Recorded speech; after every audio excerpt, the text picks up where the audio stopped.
Do you want to hear a ghost story?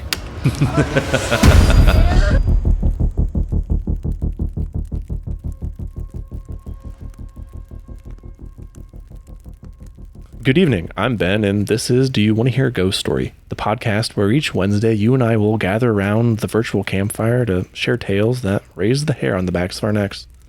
So whether you're a seasoned camper or new to the unexplained, you're in for a hauntingly good time. You see, these stories come to me from people just like you. People who want to share their personal encounters with the paranormal, ghosts, monsters, or anything else that goes bump in the night. And while I might edit some of these stories to ensure narrative, all the events are portrayed faithfully to the original submission. So, gather around and prepare your favorite scary story snacks as we get ready to dive into the unknown. And remember, if you have a story, I'd love to share it. You can find the submission email in the episode description. And while you're there, be sure to click the links and follow the show on social media. Also, a quick note before diving in. This week's episode is going to be audio only. I'm still trying to figure out what went wrong in my video last week. It is super choppy if you watched it on YouTube. I don't know what happened. So if you understand video editing or cameras, please reach out and let me know what you think might be happening. Your opinion would be very, very, very, very appreciated, because I have no idea and I'm scounging YouTube and Reddit to figure it out. But anyways, this week's story comes from my hometown of Bloomington-Normal, Illinois, and it was sent in by one of my sister's close friends named Emily. Her story is one of a sort of sleep paralysis, and how sometimes, if you're not careful, you can accidentally pull your nightmares into the real world. Now, without further ado, do you want to hear a ghost story? I'm going to tell you about a time I thought I was going crazy. A few years back when I had just moved into an old condo building, I began to have, let's say, strange dreams. These dreams usually involved waking up still in a dream, a little bit like sleep paralysis, but not quite the same thing.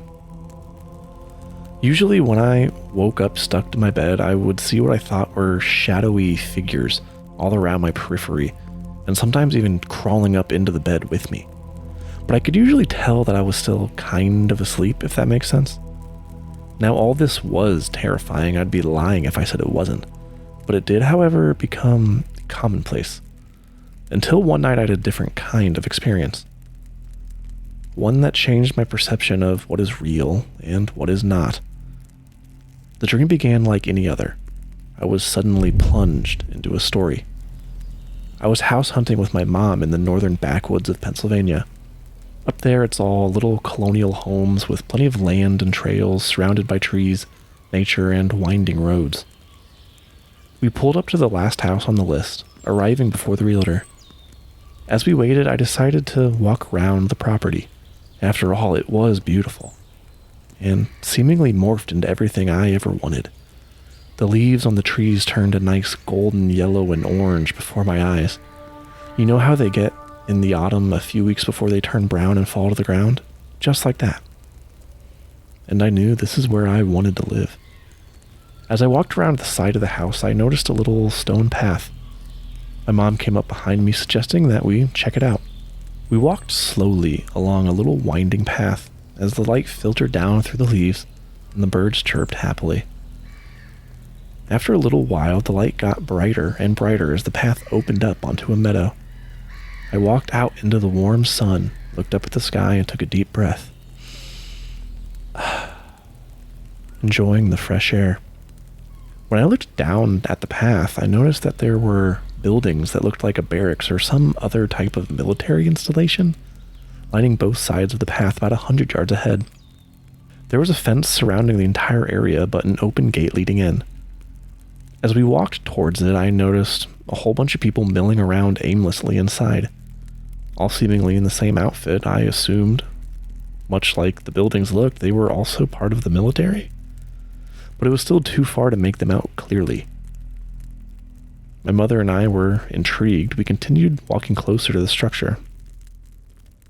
As we got closer, I noticed the birds stopped chirping.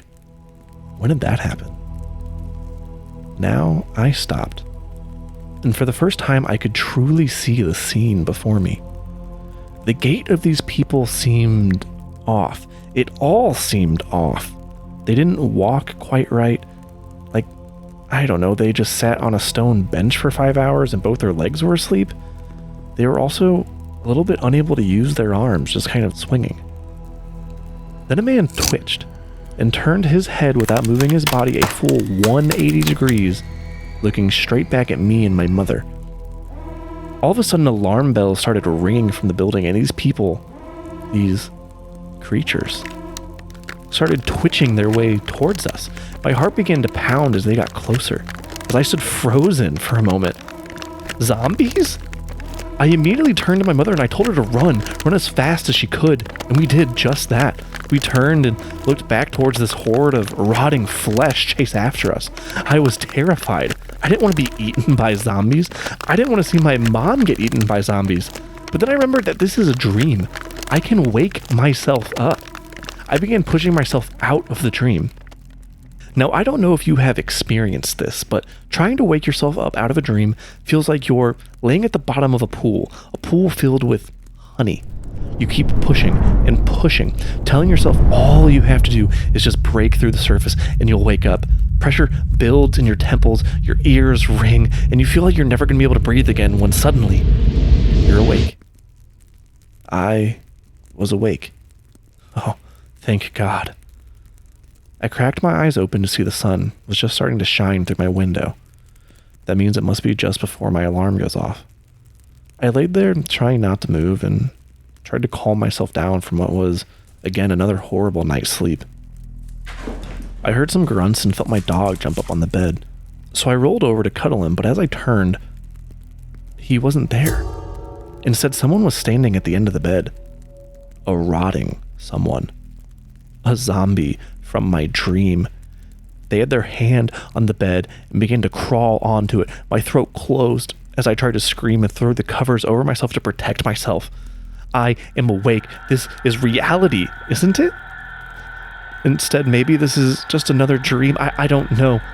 But that thing began to claw at my covers as I clenched them as hard as I could, trying to think of a way out of this, a way to wake myself up from this fake reality. When it stopped, I waited a few minutes. I convinced myself to pull the covers down as I slowly peeked out. My dog was just laying there staring at me, wagging its tail, waiting for me to wake up. This type of phenomenon had never happened to me before. I immediately thought I was losing my mind. I didn't think ghosts, paranormal, even sleep paralysis. I thought immediately psychosis. Needless to say, I went down a rabbit hole, trying to figure out what it was that I experienced. And I learned that sometimes if you try to force yourself out of a dream, that even though you know that you're awake and you feel awake, your brain may not be. And in that state, sometimes your dream or nightmare may mesh with reality. So I tell myself that I'm not crazy and that this is the explanation. But the dreams stopped as soon as they started, the day I moved out. So what if it was paranormal? What if there was something in that rental that I lived in? What if it was trying to reach me in my dreams?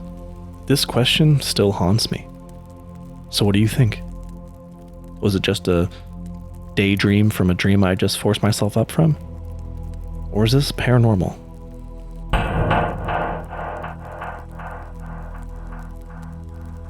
Emily, I'm gonna be honest, I have no idea.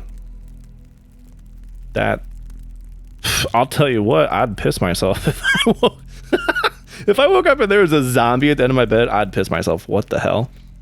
Also, probably wouldn't trust my dog for like a good solid hour after that. Shit, man. I have some questions. One, what apartment building was this? There's not that many in Bloomington-Normal, and I know one of them is like thought to be haunted. Also, have you never had dreams like this before? Did you only ever experience these dreams and this phenomenon in that apartment building? Because I feel like that's a pretty big key to this piece. Because if so, I would maybe think that there was something going on at that apartment.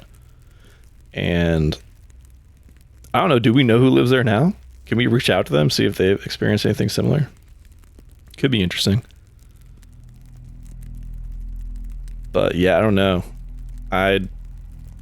I'd freak out if that happened to me.